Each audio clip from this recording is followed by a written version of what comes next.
Diaspora FM.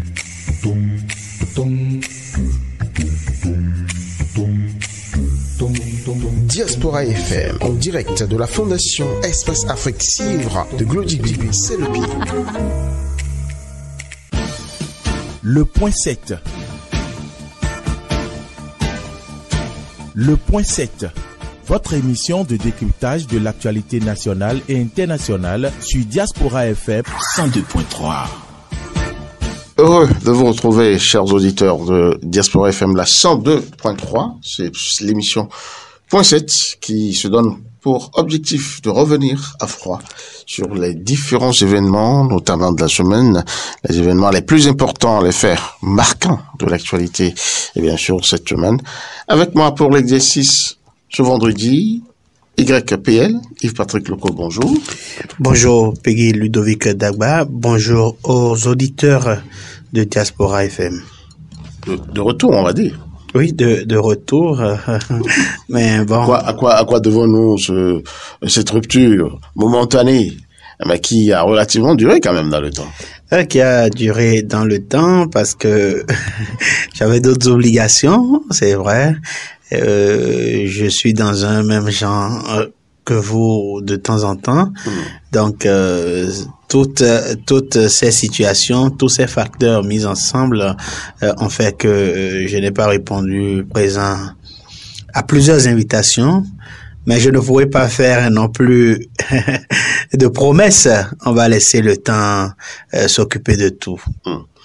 Merci beaucoup, YPL et Patrick Loco. En face de vous, Marcel Djoumanou, très connu quand même sur nos antennes, mais c'est la toute première fois sur Point 7. Bonsoir Peggy, bonsoir aux auditeurs de Diaspora FM. Oui, c'est la toute première fois, mais je suis très habitué à la maison. Je suis souvent sur Eden TV, parfois ici, parfois à Cotonou, et donc il n'y a pas de problème.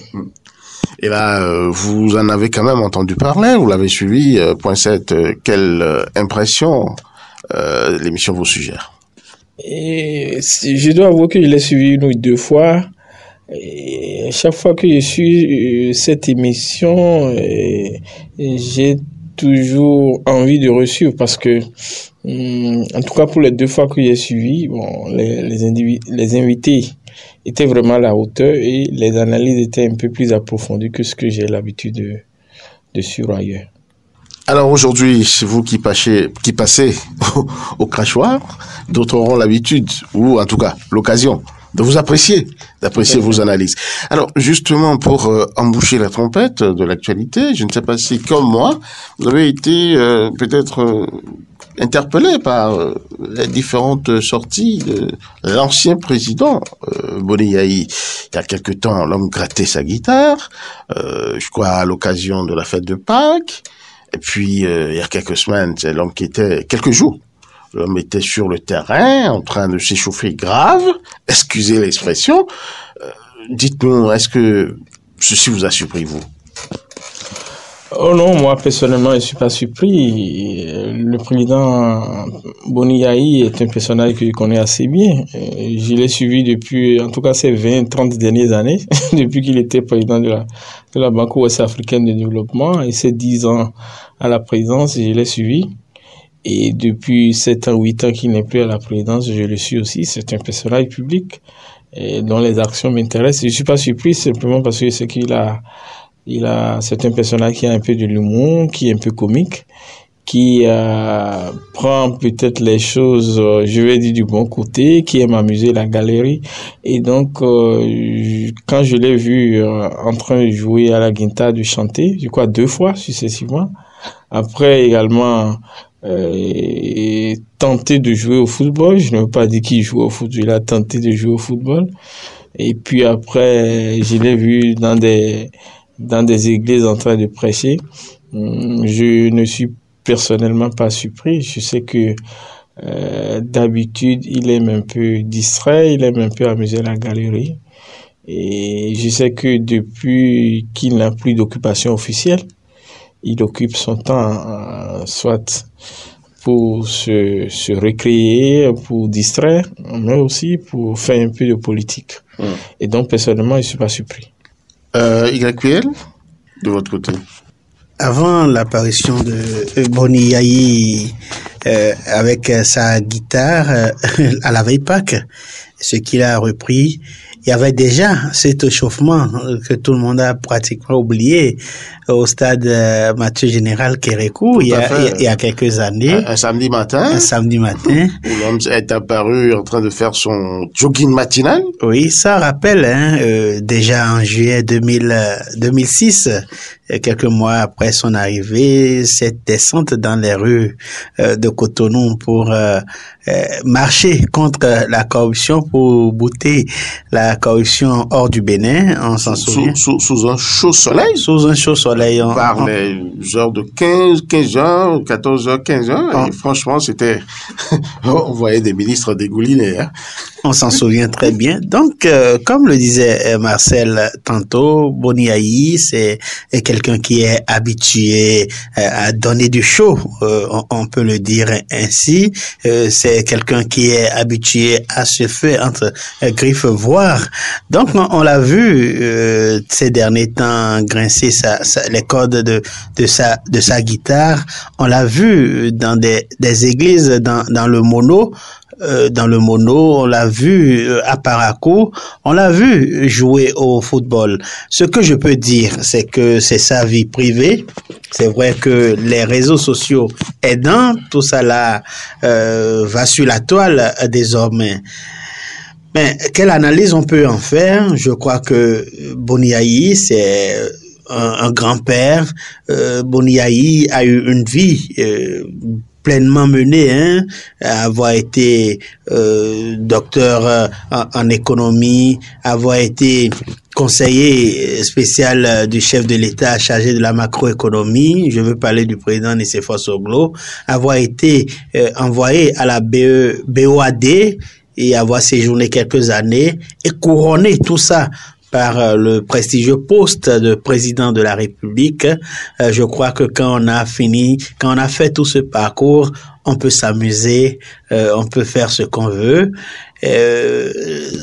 S'amuser, ça ne veut pas dire être dans l'insouciance totale, parce que de temps en temps, on constate que Boni Yayi va à l'extérieur.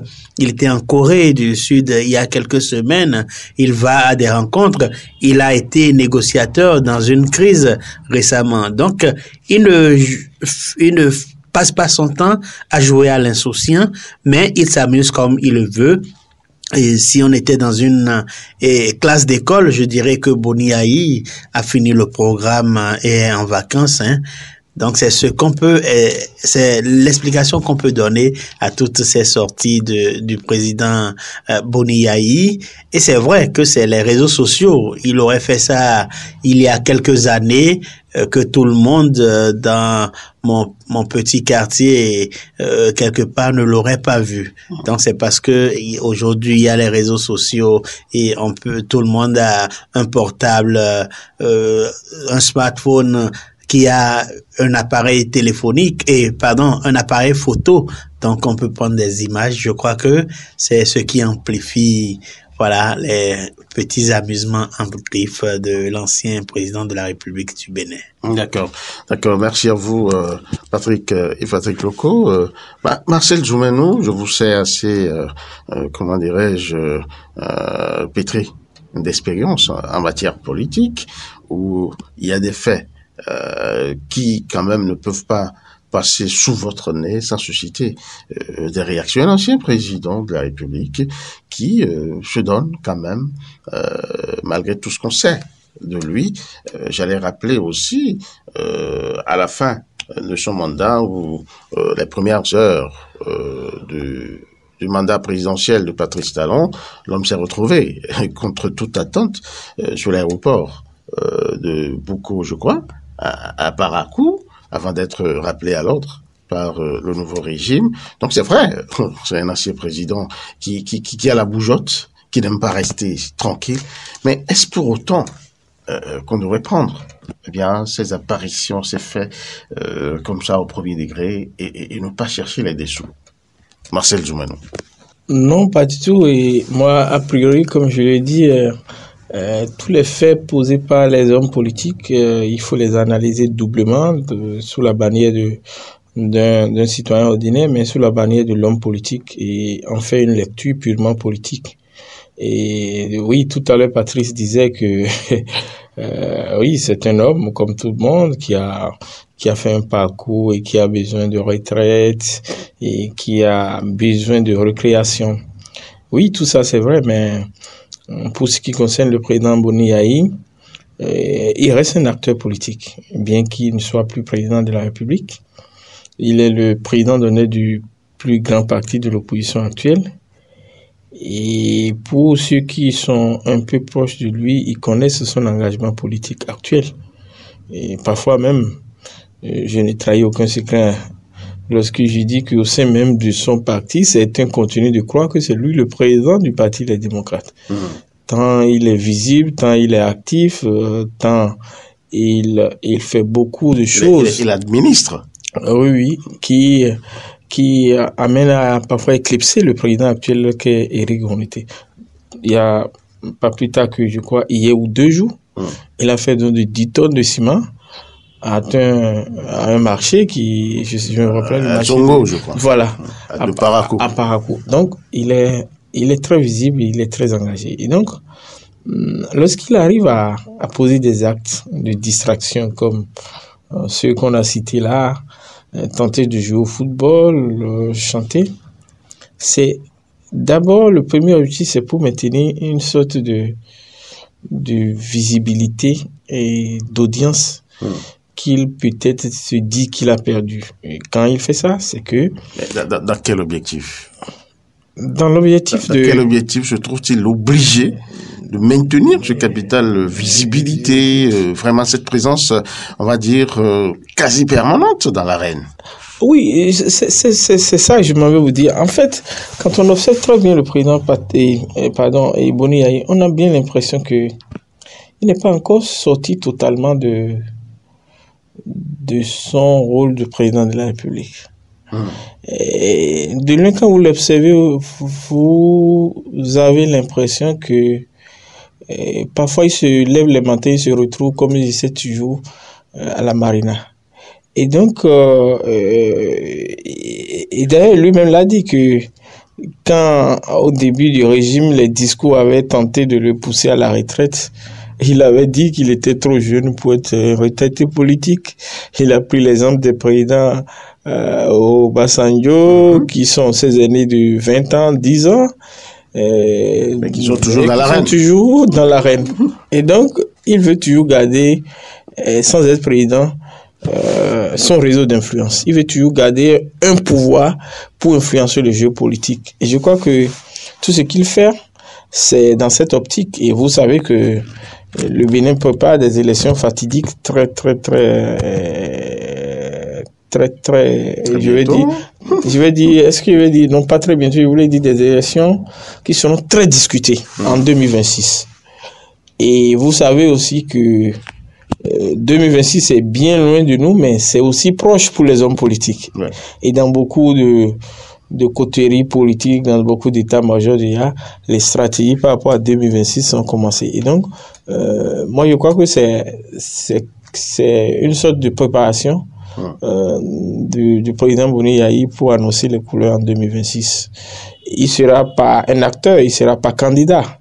Mais je crois qu'il va fortement influencer ces élections. Pensez-vous qu'il ne sera vraiment pas candidat quand vous savez qu'il y a à l'affût une certaine révision de la Constitution, les intentions ont commencé petitement à être dévoilées, certains qui crient non, on ne va pas toucher au nombre de mandats, non, on ne va pas toucher à tel ou tel. Est-ce que on ne pourrait quand même pas s'autoriser certaines hypothèses? Bon, je crois que depuis 1990, nous avons eu une constitution et celle-ci a été modifiée en 2019. Et dans les deux... Ils vous diront que les clés n'ont pas été touchées. Dans les deux constitutions, le mandat de 5 ans renouvelable une seule fois, ce principe a été sacré dans le marbre. Et je ne crois pas que on puisse le changer tout de suite. D'abord, techniquement, actuellement, si la majorité présidentielle veut modifier cette disposition, il faudra qu'elle passe par une révision en bonne et due forme à l'Assemblée. Il n'y en a pas, et je crois que l'opposition a la minorité de blocage pour empêcher cela.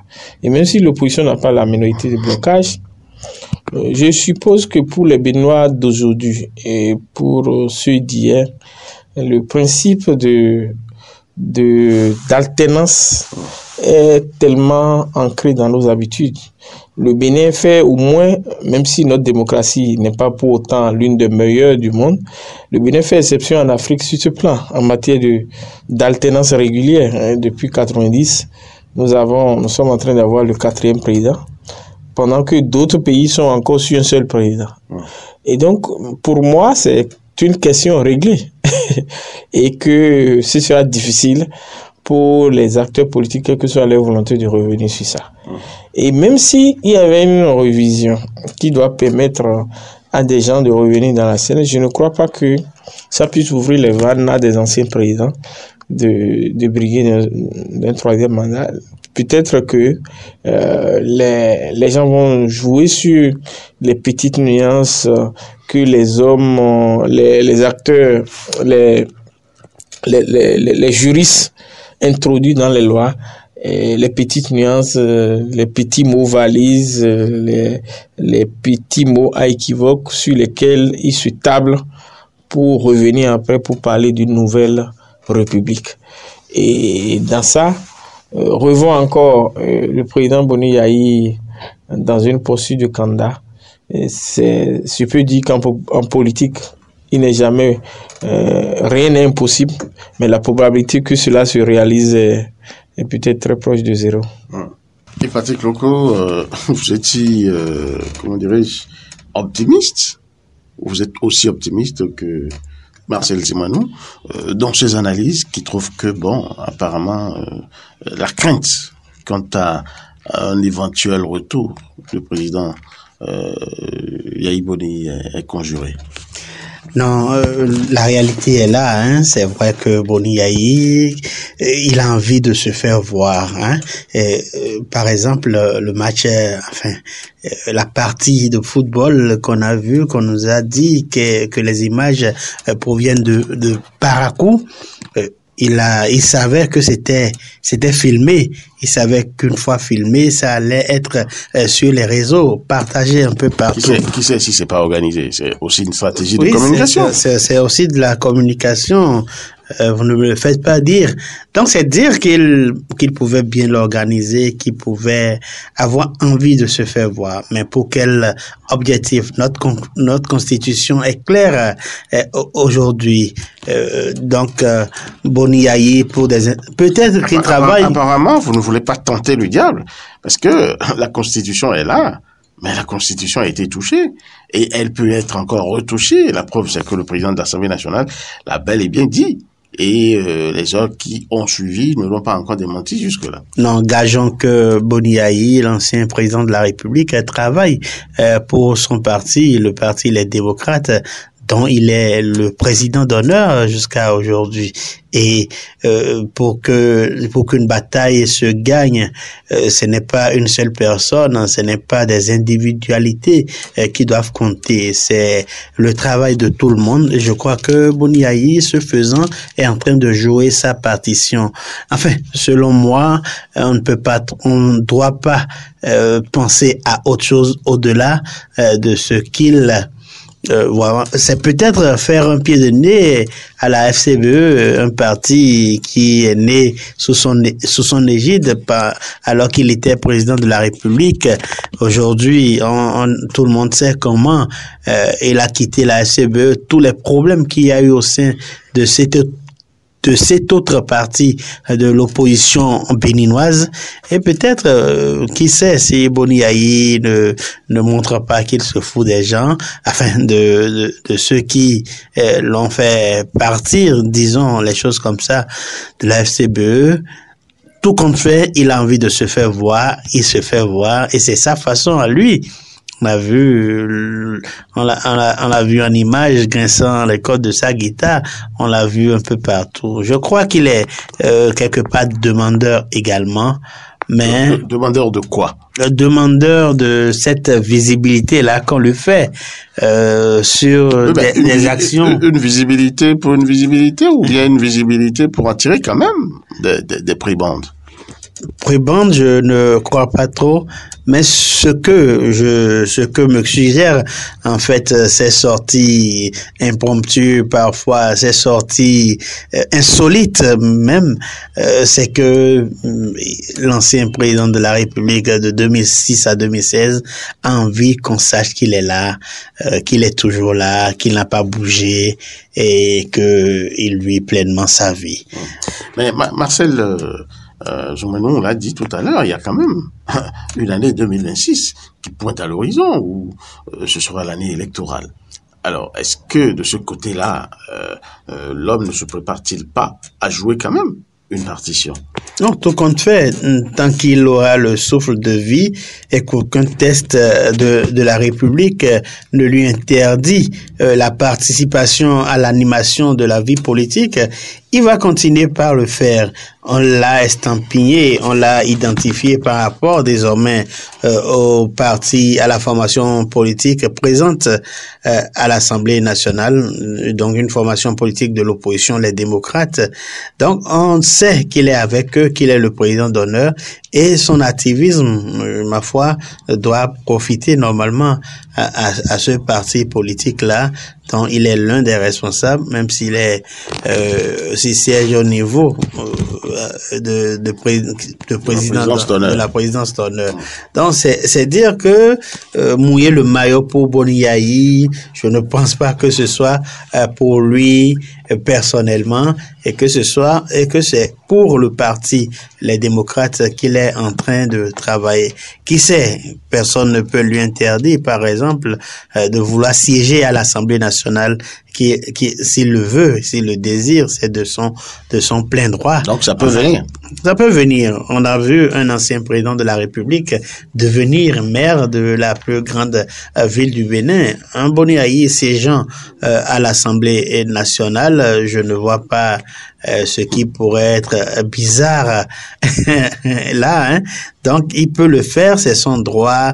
La Constitution lui donne le droit de se présenter à une élection législative, de même briguer, pourquoi pas, à la mairie de Tchaourou ou de Parakou s'il le veut bien. Donc Boni Yayi, activiste ces derniers temps, Boni Yayi qu'on voit beaucoup en images, Boni Yayi dont les vidéos circulent sur la toile, sur les groupes WhatsApp et autres. Bon, il se défoule comme il veut. Et bon, il attire également l'attention sur lui. Il faut que, comme on le dit chez nous,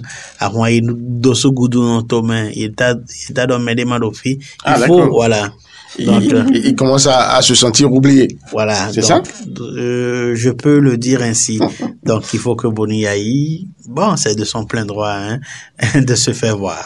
D'accord. Alors, Marcel Joumenou, l'autre chose qu'il me faut quand même mettre en lumière, est-ce que le gouvernement actuel, le régime en place, a des raisons de s'inquiéter de ces sorties de Boni Yayi? Oui, parce que moi, je fais partie d'ailleurs de ceux qui disent que actuellement au Bénin, Yayi Boni est le personnage politique le plus populaire. Mais le plus populaire ne veut pas dire que c'est le personnage pour lequel la majorité va voter, mais c'est le plus populaire. Le plus populaire en matière d'influence, en matière de capital, estime et tout le reste.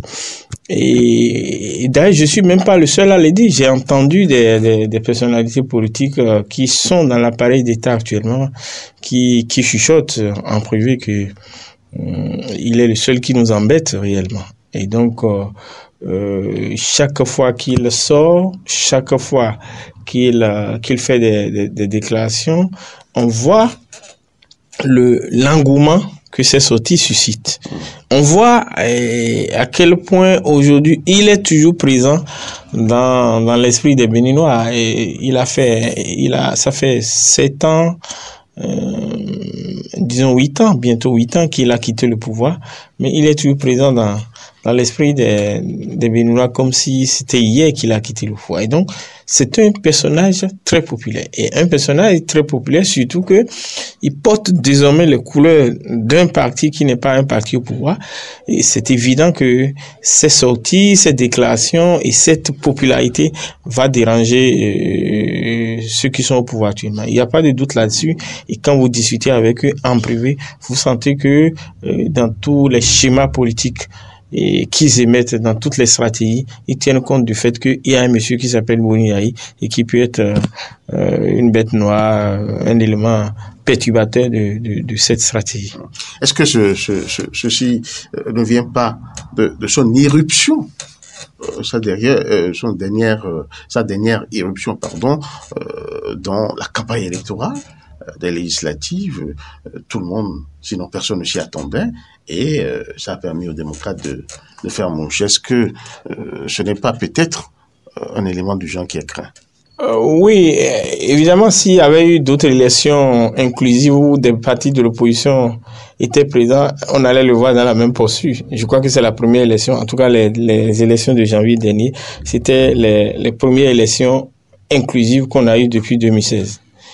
Et une fois on a vu qu'il est revenu à la charge pour montrer son numéro, comme on le dit, pour montrer de quoi il est capable. Et donc, chaque fois qu'il aura élection, et c'est évident de le voir dans cette posture. Et s'il a fait cela pour les législatives, qui sont une élection de moindre envergure, de moindre importance que la présidentielle, il faut s'imaginer ce qu'il fera lors d'une élection présidentielle. Et donc, personnellement, c'est pas lié à ce qu'il a fait, c'est lié au fait que il était un numéro incontrôlable. Il était comme, excusez-moi pour utiliser un thème trivial, un revenant sans frein dont les maliots n'arrivaient toujours pas à cadrer les mouvements. Et donc, ce revenant sans frein est incontrôlable et imprévisible.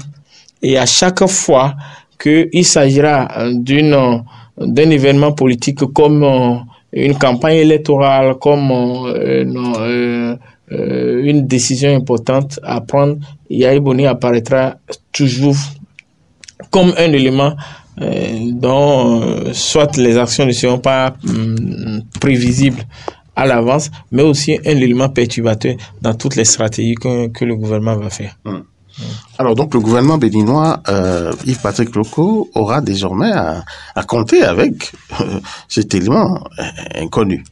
Aura désormais à compter, compte déjà depuis 2016, si on se souvient un peu de tout ce qui s'est passé jusqu'au retour de l'actuel président de la République de son exil, si on se rappelle un peu comment s'est déroulée la campagne pour la présidentielle de 2016, où Boni Yayi avait un candidat, l'ancien premier ministre Lionel Zinsou. Si on se rappelle ces rencontres d'Abidjan pour fumer le calumet de la paix, à Lomé également, je crois. Donc, si on se rappelle toutes ces situations-là, on sait qu'une épine est dans la gorge de des nouvelles autorités qui nous dirigent depuis 2016. Cette épine dans les pieds, c'est Boni Yayi qui est là, présent, qui n'a pas respecté, malheureusement ou heureusement, sa promesse de se consacrer à la vie pastorale une fois parti du palais de la Marine. C'est vrai, il a disparu un tout petit peu, mais est revenu plus que jamais au devant de la scène politique béninoise.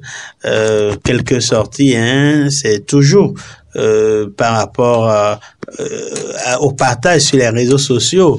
On se rappelle également le siège de sa maison où le conteneur a été un conteneur avec des éléments de la police et ont été postés devant chez lui. Donc, Boni Yayi, il est là, ce n'est pas désormais, mais il est là depuis 2016, il était là avant 2016, il est là. Il faut qu'on compte avec lui, il faut qu'on compte avec ce personnage atypique, selon moi, qui est à la tête, sinon qui est à la présidence d'honneur du parti Les Démocrates, je l'ai dit tantôt. Donc, Boni Yayi est présent et va marquer davantage son territoire, va faire tout possible pour qu'on remarque qu'il est là, qu'il n'a pas, et pour signifier qu'il n'a pas encore dit son dernier mot. Et sur quoi va-t-on l'attendre prochainement? Ce quoi on devrait l'attendre, naturellement. Encore une autre facétie, ou bien peut-être sur un terrain assez important pour les Béninois? Bon, je ne ferai pas... Il a annoncé, comment dirais-je, des guérisons à Porto Novo au cours des séances de prière et autres prédications dans les prochains jours. Oui, dans les prochains jours, c'est une partie de la mission pastorale qu'il avait annoncée en quittant le pouvoir. Je crois qu'il sera sur d'autres fronts, Boni Yayi.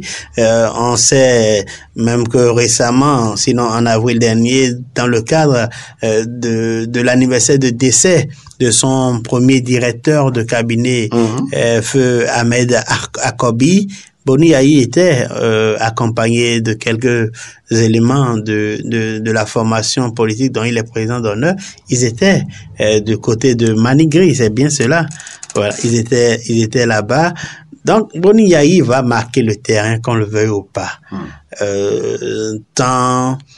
Si tant est que ses occupations ne l'empêche pas d'être sur le terrain.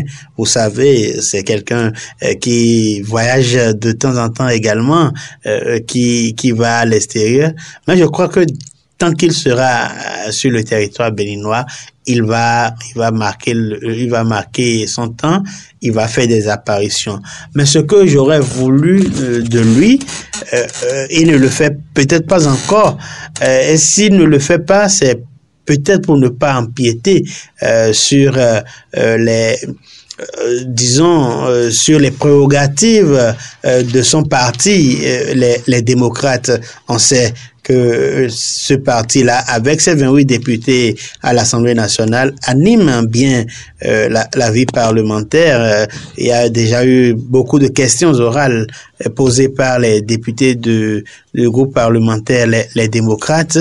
Donc, si Boni Yayi se met désormais à intervenir n'importe comment, peut-être, je me dis juste ça, s'il se met à se prononcer sur l'actualité politique nationale, on peut tout de suite lui faire le procès de vouloir ravir la vedette au parti Les Démocrates, notamment à son président Éric Rondeté ou aux autres membres de ce parti-là. Donc c'est peut-être pour ça que Boni Yayi ne prend pas certaines positions officielles et préfère nous offrir des images atypiques telles que le match de football de Parakou de la fois dernière. Marcel Zoumanou, quelques mots de vous maintenant pour clore ce chapitre, surtout sur le pan que développait Yves-Patrick Loko. Alors, si j'ai bien suivi ce que mon ami confrère Yves-Patrick disait tout à l'heure, c'était... Surtout le point sur lequel il a chuté. En fait, c'est sur les bruits potentiels qui peuvent exister entre lui et le président actuel du parti. Et je crois que effectivement à ce niveau, il y a un problème parce que il faut reconnaître que à la fois Boni Yayi est une opportunité, mais aussi un problème pour le parti. Une grosse menace. Tout à fait, parce que d'abord, comme je l'ai dit, il n'est pas dans l'organigramme politique, il n'est pas dans le bureau politique, ni dans la direction exécutive du parti. Il est à un niveau un peu où normalement on devait lui faire recours de temps en temps quand il y a des situations de crise, président d'honneur, ou bien parfois mettre la main à la poche pour régler certains problèmes. Mais lui s'est donné un champ politique qui dépasse ces prérogatives-là. On le voit beaucoup plus dans l'action.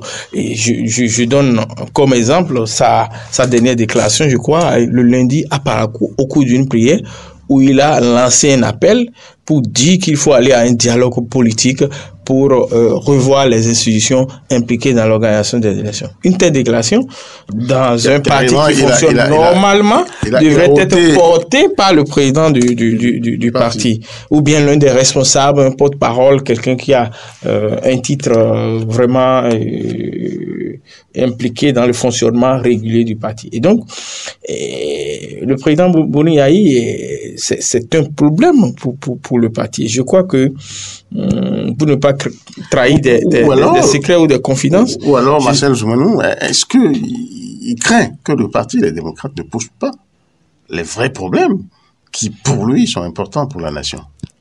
Non, je crois que s'il a des préoccupations, il le partage avec les responsables du parti. Et les responsables du parti portent ces préoccupations dans les cadres formels qui sont ceux d'un parti politique, soit à l'Assemblée, soit dans une déclaration officielle au nom du parti. Et je ne crois pas que le problème soit ce que vous dites, c'est-à-dire que il ne trouve pas des gens qui épousent ces idées et qui puissent les porter. Je ne crois pas qu'il y a ce problème. Je crois qu'il y a une envie permanente, constante au niveau de l'ancien président Boni Yayi qui veut qu'il soit visible, qui veut qu'il soit dans l'action politique. Mais pourquoi alors ne prend-il pas la présidence du Parti des démocrates? Rien ne l'empêche. Bon, c'est peut-être une question à lui poser ou à poser aux responsables du parti. Peut-être qu'au prochain congrès, on va le porter à ce poste. Je dis cela en blaguant, mais je pense que au regard de son engagement, il n'y a rien qui va être différent du président Boni Yayi, président donné du président Boni Yayi, président officiel du parti, puisque je crois qu'il est toujours dans cette peau-là et du président du parti. Et c'est au responsable du parti ou à lui-même de savoir comment tout cela va être mis en musique, parce que à la longue, ça risque de fragiliser à la fois le président du parti, mais aussi le parti lui-même. Si on n'arrive pas à trouver une solution à ce que j'appelle un problème pour le parti, c'est-à-dire le fait que le président donnait un peu trop envahissant, trop encombrant et qui marche clairement sur les plates-bandes qui carrément fait de l'ombrage du bureau politique et fait de l'ombrage à tout cela. Je crois qu'il faut trouver une solution à cela, parce que si ça perdu, ça risque de créer une crise de cohésion à l'intérieur même du parti. Et à l'origine, alors, vous voyez un peu une crise pointe à l'horizon entre le président d'honneur et son parti? Je crois que le tempérament du président du parti m'amène à dire que ça va être difficile d'arriver à un crash. Bon, le président Éric Onotti est quelqu'un de vraiment froid, quelqu'un de vraiment circonspect, quelqu'un de vraiment prudent, et je ne le vois pas aller pondéré, voilà, je ne le vois pas aller à un crash, même si de son fort intérieur, je suis sûr qu'il va pas trop apprécier le fait qu'il se retrouve à être devancé chaque fois par son président d'honneur. Je ne crois pas qu'il va avancer, mais je pense qu'il n'ira pas jusqu'à un crash. Il faut que les responsables du parti trouvent une solution à ça. Essayer de parler au président d'honneur pour lui montrer que il doit faire confiance à ceux qui sont là et les aider à faire le travail en portant un certain nombre de préoccupations à leur niveau. C'est à eux de porter ça au plan national, que lui-même il se mette au devant de la scène. Oui. Alors, Yves Patrick Popo, on va passer au deuxième sujet de cette émission, à moins que vous ayez quand même un mot à dire. C'est bon. Alors, le Conseil des ministres de mercredi a annoncé la création d'une énième agence. Disons clairement les choses, ce régime s'accommode vraiment des agences, et certainement qu'on aura l'occasion de leur poser la question. Je crois qu'ils l'ont expliqué à un moment donné, mais il faudra repréciser quand même les choses. Alors, une nouvelle agence, mais cette fois-ci, elle est quand même curieuse, hein. Elle va recouvrer les créances même jusqu'aux factures à payer de la SONEB, de la SPE et même de la société de ramassage des ordures. Comment avez-vous réagi ou dès que la nouvelle est sortie, quel a été votre sentiment? Mon sentiment, j'ai tout juste observé qu'il y a encore une agence de plus dans le pays. On ne sait même pas comment on aboutit dans ces agences-là, quel est le personnel qui y travaille, comment ça se trie, comment ça se fait qu'on retrouve les gens juste bossant, officiant dans ces structures-là. Et l'autre analyse, c'est que je constate que voilà, l'État vient de trouver un intermédiaire entre les prestataires, entre certains de ces prestataires de services dont la SPE, la SONEB et la société de gestion des déchets dans le Grand Okoué, des déchets solides dans le Grand Okoué et ailleurs. Donc l'État, je pense, a envie, c'est peut-être forcément suite à un audit, suite à des analyses, et que ceux qui réfléchissent, ceux qui sont là, ont trouvé qu'il fallait cette agence intermédiaire-là pour servir d'interface entre les clients de ces structures et ces structures elles-mêmes. On nous a parlé de recouvrement de créances et même de paiement de factures. J'ai l'impression qu'on veut soulager un peu la SPE, la SONEB et cette agence et cette structure de gestion des déchets solides qui n'est pas encore tout à fait ou qui n'est pas encore pour le moment un prestataire de services à proprement parlant qui gagne de l'argent en retour, puisque c'était annoncé le paiement des prestations de la SGDS, mais jusque là rien pour le moment. Certains disent que subtilement peut-être que des choses sont prélevées sur nos factures d'eau et d'électricité, et comme par hasard. Il y a eu une rumeur qui a circulé justement à ce propos où le ramassage, les frais du ramassage devraient être retirés de nos factures des SPE ou bien de la SONEB. Moi, je m'étais rapproché de l'ancien directeur général. Il n'est plus là actuellement, Monsieur Lawson Valéry, qui a dit que rien de tel n'était. Mais il se fait malheureusement ou heureusement aujourd'hui que, comme par hasard, ces trois sociétés-là, ces trois structures de l'État, elles sont ensemble et vont être Donc la rumeur se vérifie. Je ne dirais pas que la rumeur se vérifie, puisqu'on n'a pas de traçabilité sur nos factures, à part la TVA, à part ce qu'on nous enlève pour l'électrification rurale.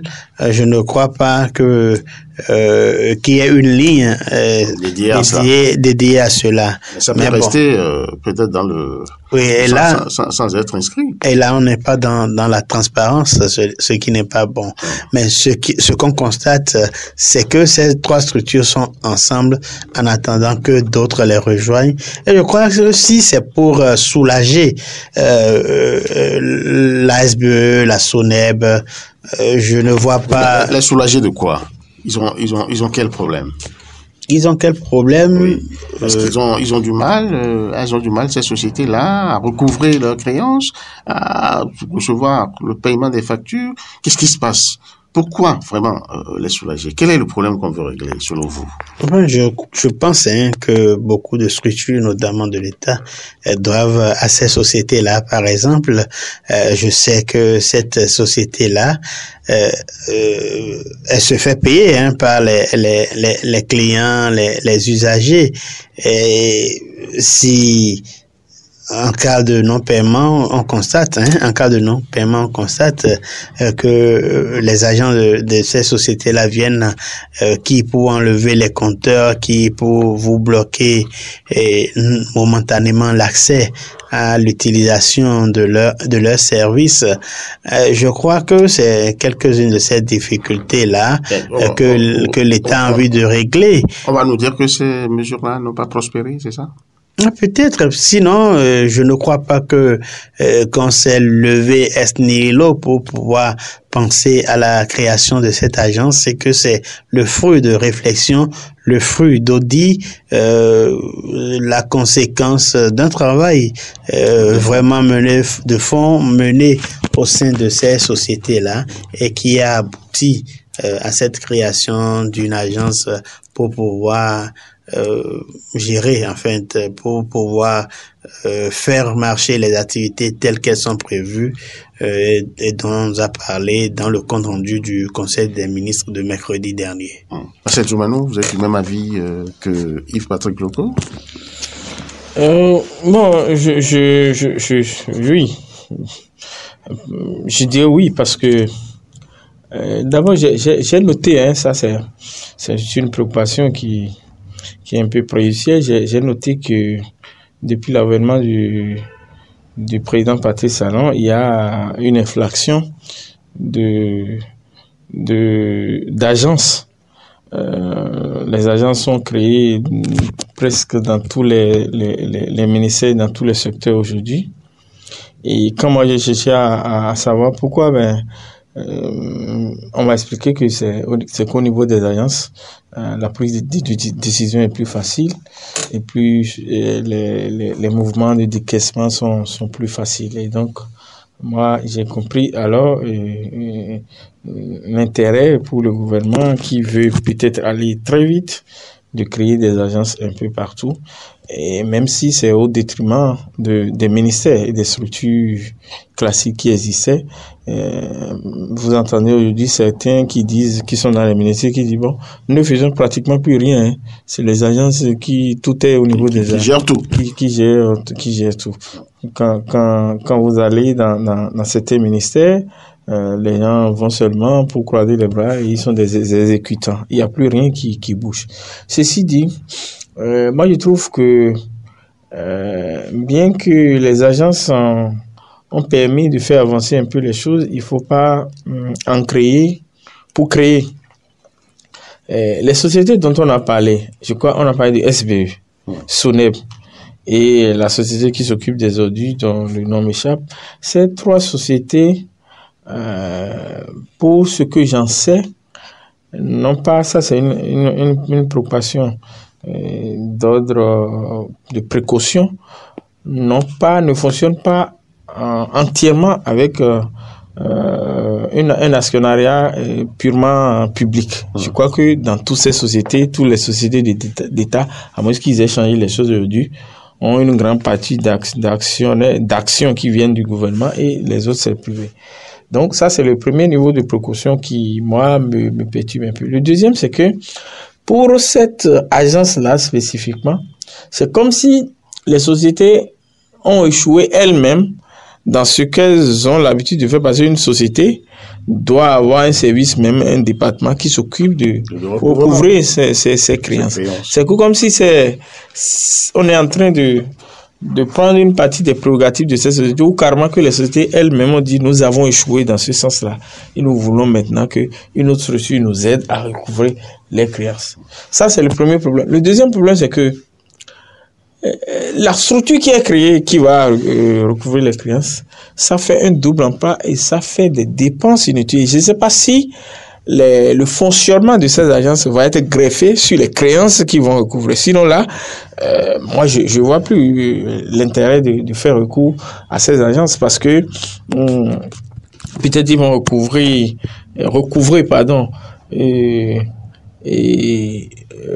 je donne un chiffre par hasard, je donne 10 millions par exemple, et peut-être que si l'agence doit prendre dans les 10 millions, je sais pas combien, je dis quelque chose là, à quoi ça sert alors que nous sommes dans une démarche de rationalisation des dépenses, nous sommes dans une démarche de rendre efficient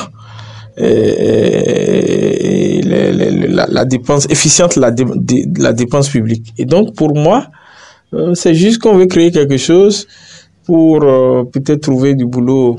Non, je ne sais pas si c'est des amis, mais trouver du boulot à des gens.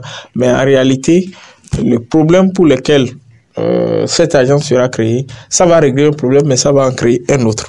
Ça va faire que les sociétés vont recouvrer leurs créances, mais toute la créance, tout l'argent ne va pas entrer dans les caisses de ces sociétés pour régler les problèmes qui étaient existants. Et c'est ça ce qui me pose, moi, un problème. Encore que je ne sais pas quel moyen de coercition ces sociétés, cette agence-là va posséder et que les sociétés n'avaient pas. Est-ce qu'ils vont partir avec des huissiers, on dit, non, des huissiers ou bien des militaires derrière eux pour mettre la pression sur... Ce n'est pas impossible. Ah, c'est pas impossible. Ok, d'accord. On peut doter cette agence-là de cette personnalité juridique. Ah, ok, pour mettre la pression. Contraignante. Ok, pour contraindre. Parce que si l'une des raisons pour lesquelles il y avait cette créance, c'est que on sait que il y avait résistance. On sait que les gens doivent, mais parfois vous-même vous voyez les types qui vous doivent, vous les regardez. Et vous imaginez, vous ne savez pas comment ils peuvent vous rembourser autant d'argent. Et au finish, vous finissez par les laisser tranquilles, quoi.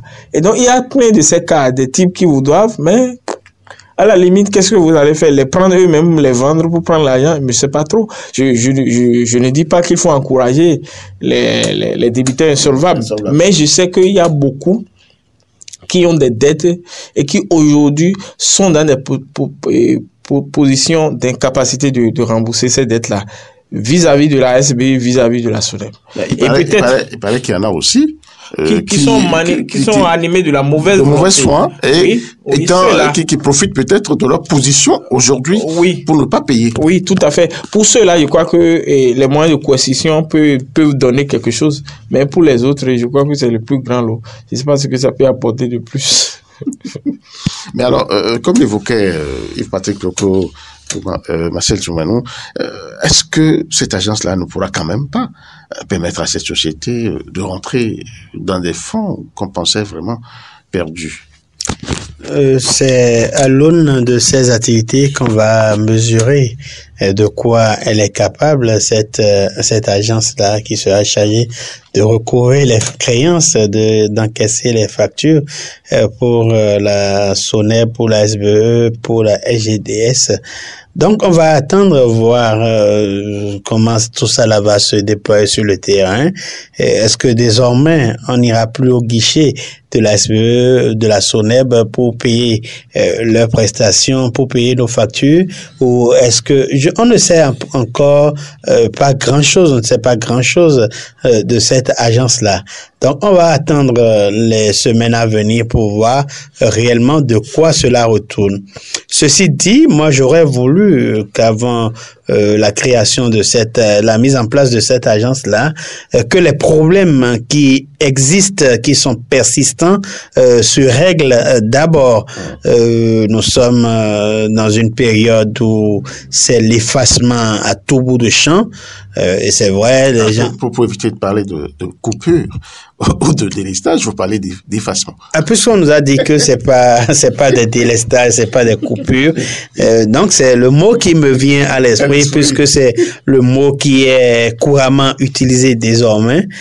Et quand vous allez dans certaines zones de Cotonou, là, je parlais du courant électrique, donc je parlais de la SBEE.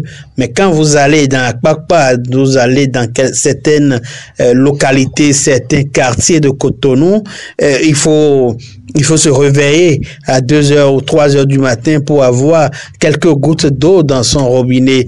Donc, il fallait régler, je crois, tous ces problèmes-là normalement avant de penser à la mise en place place d'une agence de recouvrement de fonds. Je crois, on me dira peut-être que c'est des choses séparées et que on s'active actuellement pour que la disponibilité 24 heures sur 24 de l'eau soit effective dans nos robinets. Que ce n'est pas la même chose, mais je me dis, à mon fort intérieur, qu'on aurait pu penser à ça avant de créer une agence pour recouvrer des finances, des recettes.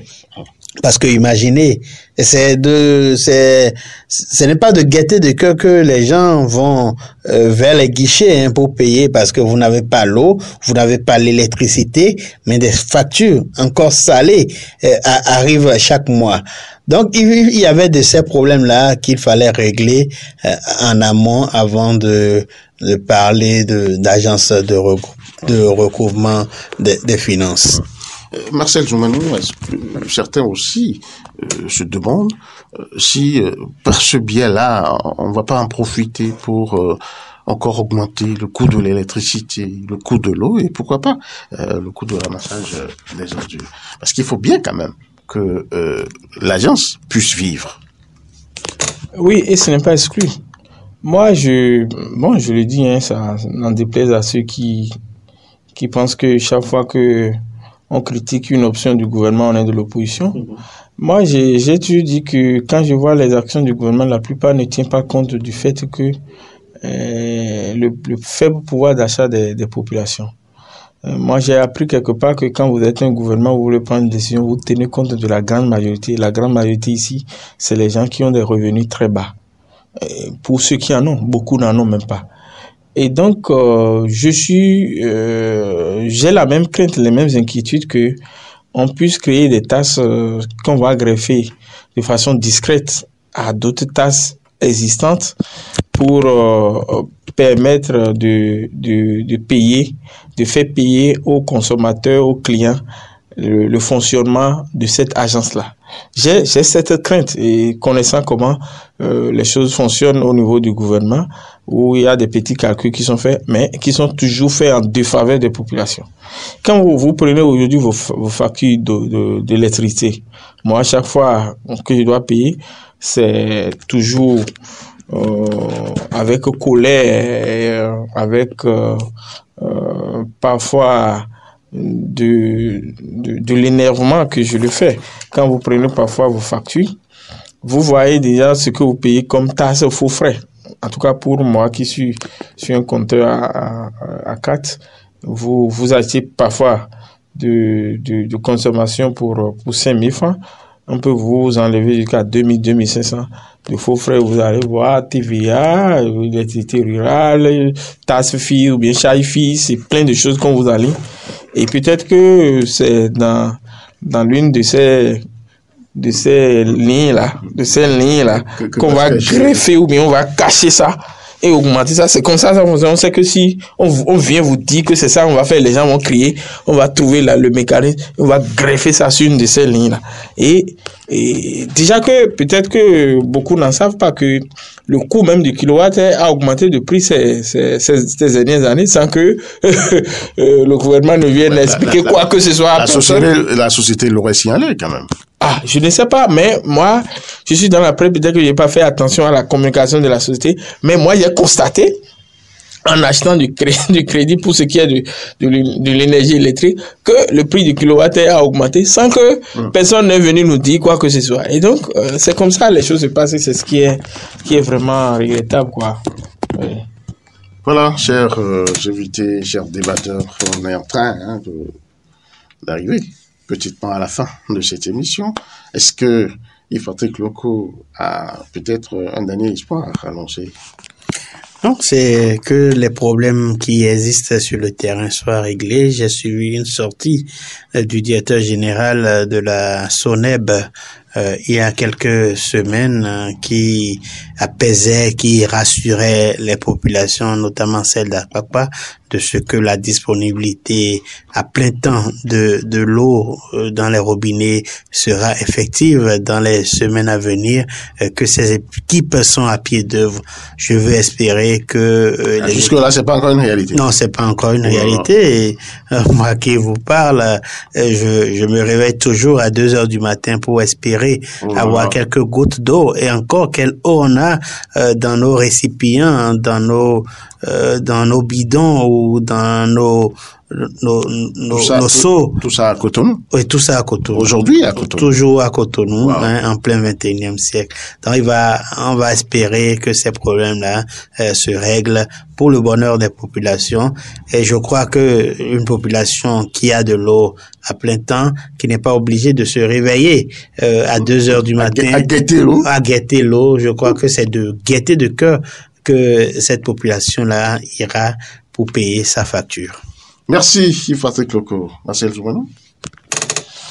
Bon, qu'est-ce qu'il faut dire, qu'est-ce que je peux dire là qui sera différent de ce que Patrick Loco. Je crois que je dirais les mêmes choses. D'abord, mettre l'accent sur le service. Et je crois que ce n'est pas le rôle de l'agence. Mettre l'accent sur le service. Le service qu'offrent aujourd'hui ces sociétés ne sont pas des services de meilleure qualité. Tout le monde le reconnaît aujourd'hui. Moi, j'ai de novembre passé à aujourd'hui, j'ai changé 2 fois de télévision. Non, 3 fois de télévision, juste pour les coupures qui arrivent de choses là et le flux qui revient après avec force. Ça m'a créé des temps. Mais il y a personne qui s'occupe des clients, vous savez quoi, Marcel Zoumano? Adressez une requête à la société. Mais vous êtes sûr que vous n'aurez jamais de réponse. Allez-y d'abord. Et nous allons dénoncer s'il n'y a pas de réponse. Puisqu'il y a beaucoup de Benoît qui vivent ça. Je ne suis pas le seul. Et tu vois, donc, qu'ils travaillent d'abord pour améliorer leur service. Et si le service est amélioré, on parlera après du prix que ça peut nous coûter de ce genre de service.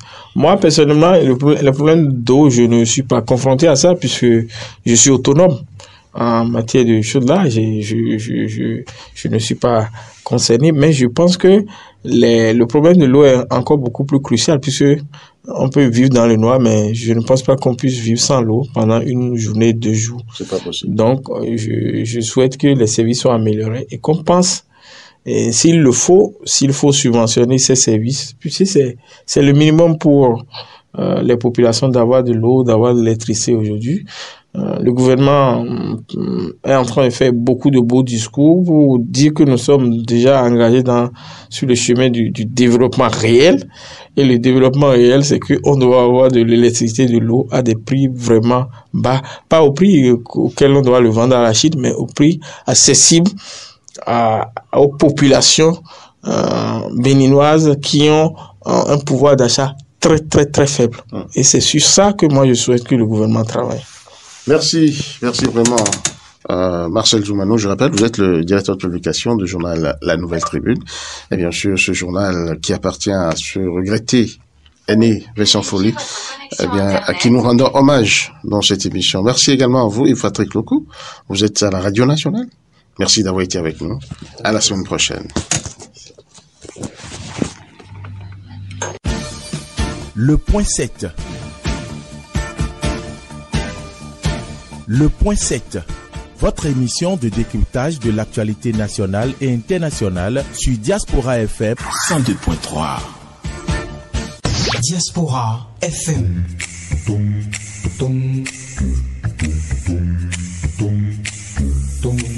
Diaspora FM, en direct de la Fondation Espace Afrique Civre de Glody Bibi, c'est le pied.